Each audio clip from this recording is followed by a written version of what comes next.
Hey everyone, this is Jacob with the Silicon Attic, and today with us we have a very good example of an early Commodore VIC-20 home computer. This particular model is one of the earlier ones with the power circuitry on the board under these black heat sinks here, and it's in really good condition. And I got 3 of these into tests, and as I was working with them, I realized that I really didn't have a good way to get video out of the computer and onto a monitor like this one, which takes a composite input. And that's because back in the early 1980s, Commodore didn't expect most people to have a good RCA composite video monitor just like this one. Because most people didn't have computers if they were buying a VIC-20. And so Commodore wanted their computer to be compatible with a color television, which most families might have in their home. And so they included this in the box. This device right here is an RF modulator. So using an RF modulator was the expected configuration for people who were buying the computer in the early 1980s. So Commodore didn't even include an RCA jack anywhere on the computer. And luckily, even though Commodore didn't actually include an RCA jack on the computer, you can still get composite video out of this thing and actually display it on a monitor like that, or even a more modern monitor. Let me show you how that works. Well, there's 2 ways to do this. There may be more, but the 2 that I know of, there's an easy way and a way that is a little harder, but it works if you're in a pinch. And I'll show you that second option first if you're in a pinch. So for this method, if you're in a pinch, all you really need are a few little tools. First of all, you're actually going to need a composite RCA video cable. You can also use component video cable, which has the red, white, yellow RCAs on it. And I just tore this white one off, and I'm going to use it as a composite video cable. Besides this cable, you're also going to need a pair of wire cutters. You can also use a pair of wire strippers that have a cutter built in. Those might work better, but for minimal tools, you're just going to need a pair of wire cutters. And then the last thing you're going to need is a multimeter, or some way to check continuity. I know some people can build continuity circuits by using an LED, but this is the best way to do it, just using a multimeter equipped with a continuity mode. Alright, now that we have our tools, let's get to work. Just set the multimeter aside, you're not going to need it quite yet, and get your cable, one end of it, and your cutters. And the first thing you're going to do, and this may seem awful, is you're actually going to just cut the end off this cable. Oops, just fell off the table. But yeah, just cut off that connector. You won't need it. You just need the wires inside the cable and one end that does have a connector on it. So now that we've cut that connector off, all we're going to really want to do is be very careful, and luckily we have lots of cable to work with if we do mess up, but you're going to very carefully get your cutters and lightly grab the insulation and kind of twist them around like this, just to cut through that insulation and not cut through the 2 wires that are contained inside the insulation. If you do cut through those wires and damage their insulation, it's not the end of the world. You can just actually go ahead and cut again and do it again with a little bit less cable. Now, if you thought that part was hard, this is going to be a little harder because you actually have to get the insulation off of at least a little bit of both of these wires. And there's really not much copper in there. It's all stranded, at least in this cable. You might have a better quality cable, it's a little thicker, but this one's really cheap, really thin. So I'm going to fold this down and very carefully, I'm going to get at the insulation, cut around it like that. And then let's see if that was good enough. It was. And now I've pulled the insulation off, but you can see there's a tiny bit of copper right there. And that's all the stranding in this wire. It's barely anything, but that's all it really needs to carry the video signals. So now you're going to take the other one, fold this one down, and you're going to do the same thing. And remember, if you mess this up, it's okay. You have more wire to work with. It'll just make the process take a little longer. Oops, let go too early. I'm just very lightly grabbing this cable. Then pull the insulation off. And you don't have to fully cut through that insulation to actually pull it off. You just have to score it enough that you can use your fingernail to kind of like pull it right off without damaging the copper inside. So now that that's done, we have a cable that has 2 wire conductors there. and they're exposed and ready to be worked with.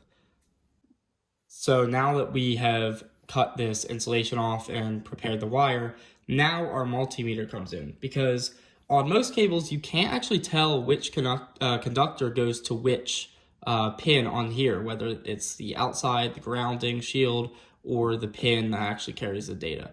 So I might know which it is on this one, but obviously you may not know. So what you have to do is use your multimeter now and test the continuity on these wires just to figure out which one is which.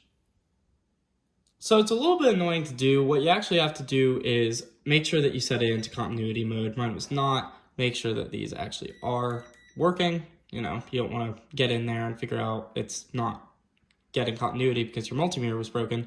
But you have to kind of hold it like this. You could also, I don't know, there are other ways to do this that are easier to hold. But basically put it on the grounding shield or the data pin, it doesn't matter which one. And then on here, let me get it to a position where you can see each conductor. Spread them out a little bit. There we go.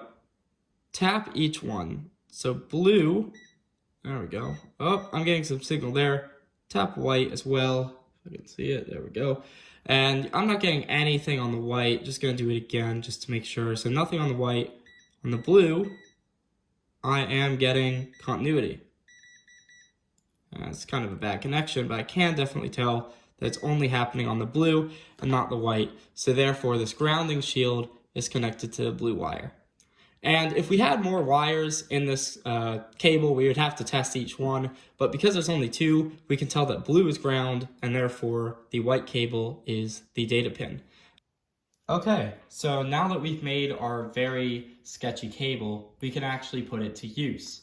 So on this video connector, I'll give the pin out in a second. You can see it on the screen here. You can see that pins 4 and 5 are video high and video low, and pin 2 is ground. Now the thing is, as I mentioned earlier, pins 4 and 5 are actually internally connected on the VIC-20.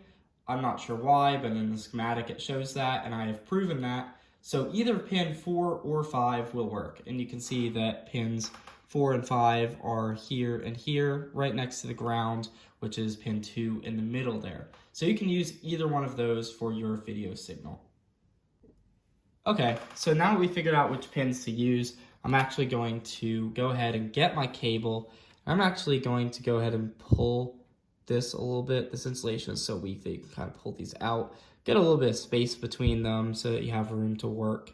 And because we figured out that white is the data pin and blue is the ground, we're actually going to put blue into this center pin. Now this is going to be a little challenging because these strands like to go everywhere. Your cable may be easier because it may be higher quality, but literally just force that cable into that connector, pin 2. It's going to be difficult, but once you get it, push it all the way in so that all of the copper is inside of that connector. Now do the same with your video signal. As I said, you can either use pin 4 or 5. Make sure you don't pull your other connector out, so I'm going to hold it like that. Okay, some annoyance later, I have gotten that cable in to either pin 4 or 5, whichever you choose. And remember, those are the two that are right next to the ground pin, which is the middle bottom. But now, we should be able to get video on this composite cable. And I'll show you that in just 1 second. All right, my phone is off the tripod and in my hands now, and you can see that we have those two wires in the cable in the connector there, this connector right here, in pins 2 and either 4 or 5. And so now this end should have video on it. So first things first, I have to plug this computer in. So I'm going to grab its power cable right here. This is the 2-pin version, the early version of the computer. This will work on either one. Make sure that power's off the switch. Plug it in, make sure it's good. Then I'm actually going to turn the monitor on first. Turn that monitor on. You can see that there is nothing going on that screen. It is devoid of life. But then when I turn this computer on, Saw a flicker there. And now, it's hard to record CRTs, but you can see that there is in fact video coming right out of the computer and into the screen. And as you can also see, this computer is luckily working just fine, as I verified the other day. Now, I also did mention an easier way to do this earlier in the video, and that is using a special made adapter that actually plugs directly into this port and breaks out your composite signals. You can find those on eBay. I believe they cost about 15 or 20 bucks, excluding shipping.